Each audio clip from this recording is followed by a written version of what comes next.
Allah Subhanahu wa taala hendak mengajarkan kepada Nabi sallallahu alaihi wasallam dan para sahabatnya, bukan kepada Nabi tapi kepada para sahabatnya. Sesungguhnya jumlah yang banyak yang tidak dipondasikan hatinya dengan keimanan, maka dia akan kalah meskipun jumlahmu banyak. Nah, inilah sifat yang mungkin ada di tubuh kaum muslimin pada saat itu. Lalu apa keutamaan tawakal? Ini perlu kita bahas lebih dalam lagi. Para ulama kita mereka menyimpulkan di antara keutamaan tawakal itu ada beberapa keutamaan. Dan nantinya kita akan sebutkan bagaimana sih cara penerapan tawakal ini dalam kehidupan kita sehari-hari. Ya. Contoh yang pertama, para ulama menyebutkan di antara keutamaan tawakal adalah tawakal merupakan sebab datangnya pertolongan Allah Subhanahu wa taala. Coba kita review kembali atau kita merenungi kembali tentang peristiwa yang terjadi pada Nabi kita Muhammad sallallahu alaihi wasallam. Ada dua peperangan. Kalau kita pandang dari sisi yang lain, kita akan melihat antara peperangan yang satu dengan peperangan yang lainnya ini memiliki latar belakang yang sifatnya saling membelakangi. Dalam arti begini, Pak. Coba kita renungi daripada perang Badar, lalu kita renungi daripada perang Hunain. Apa yang kita bisa ambil ibrah dari perang Badar, dan apa pula ibrah yang bisa kita ambil dari perang Hunain?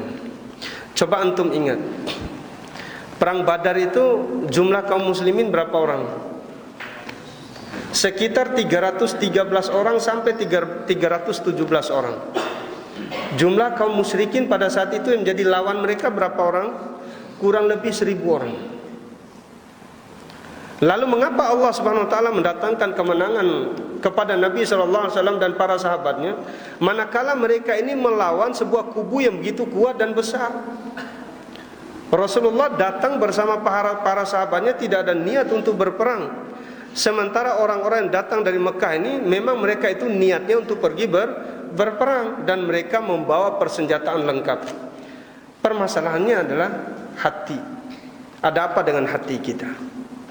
Lihat bagaimana Rasulullah SAW mengajarkan bagaimana menggantungkan harapan, menggantungkan tawakal kepada Allah Subhanahu wa taala dengan sekuat-kuatnya.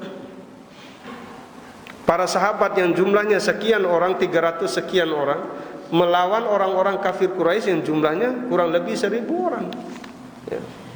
Ternyata Nabi SAW mengajarkan kepada para sahabatnya bagaimana tawakal menggantungkan harapan kepada Allah Subhanahu wa taala.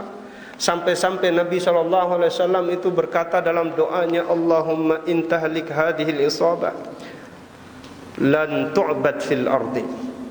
Ya Allah, sekiranya orang-orang yang sedikit ini engkau binasakan dalam perang Badar ini, maka selamanya engkau tidak akan disembah lagi di atas permukaan bumi. Lihat, ini bentuk tawakal yang kuat kepada Allah. Akhirnya Allah Subhanahu wa taala menurunkan malaikat kurang lebih 3000 malaikat. Tiba-tiba itu pedang melayang dengan sendirinya lalu menebas leher musuhnya. Tiba-tiba pedang itu melayang dengan sendirinya menebas kaki-kaki orang kafir. Subhanallah. Lalu coba kita lihat bagaimana perang Hunain. Perang Hunain itu adalah sebuah peperangan yang dilakukan oleh Nabi SAW pada tahun 8 Hijriah kalau tidak salah. Dan perang Hunain ini terjadi setelah Fathu Makkah. Fathu Makkah itu apa yang dimaksud dengan Fathu Makkah? Yaitu pembukaan kota Mekah. Jadi penyebaran Islam pada saat itu sudah tunduk penduduk Mekah kepada Islam. Dan pada saat itu orang-orang kafir Quraisy yang masuk ke dalam agama Islam pada saat itu kurang lebih 2000 orang. Nah, ketika terjadi perang Hunain yang terjadi pada 8 Hijriah itu, jumlah para sahabat itu yang sebelumnya itu 10.000 orang ditambah lagi dengan 2.000 orang yang mu'allaf dari orang-orang kafir Quraisy, hanya jumlahnya 12.000 orang. Nah, terjadi peperangan ini di lembah Hunain, ya, di lembah Hunain. Orang-orang kafir pada saat itu jumlahnya sedikit. Untuk melawan daripada pasukan yang dibawa oleh Nabi SAW kurang lebih 12.000 orang. Nah, di tengah perjalanan ternyata orang-orang yang baru masuk Islam ini nyeletuk.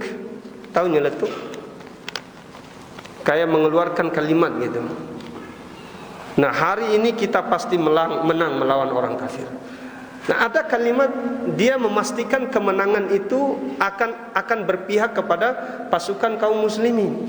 Kenapa mereka memastikan kemenangan itu berpihak kepada kaum muslimin? Karena mereka ini jumlahnya banyak. Sementara lawannya ini adalah orang yang jumlahnya sedikit. Lalu apa yang terjadi ikhwati fillah kaum muslimin dirahmati Allah?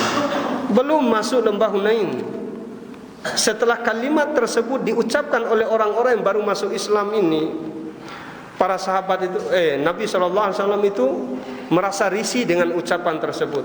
Bayangkan, ini subhanallah firasat seorang Nabi. Dengan sebab ucapan ini Nabi itu merasa gusar. Nah, ketika masuk lembah Hunain, Allah Subhanahu wa taala jadikan daripada barisan kaum muslimin itu kocar-kacir. Subhanallah. Ini bayangkan ikhwah, Allah Subhanahu wa taala hendak mengajarkan kepada Nabi sallallahu alaihi wasallam dan para sahabatnya, bukan kepada Nabi tapi kepada para sahabatnya. Sesungguhnya jumlah yang banyak yang tidak dipondasikan hatinya dengan keimanan, maka dia akan kalah meskipun jumlahmu banyak. Nah, inilah sifat yang mungkin ada di tubuh kaum muslimin pada saat ini.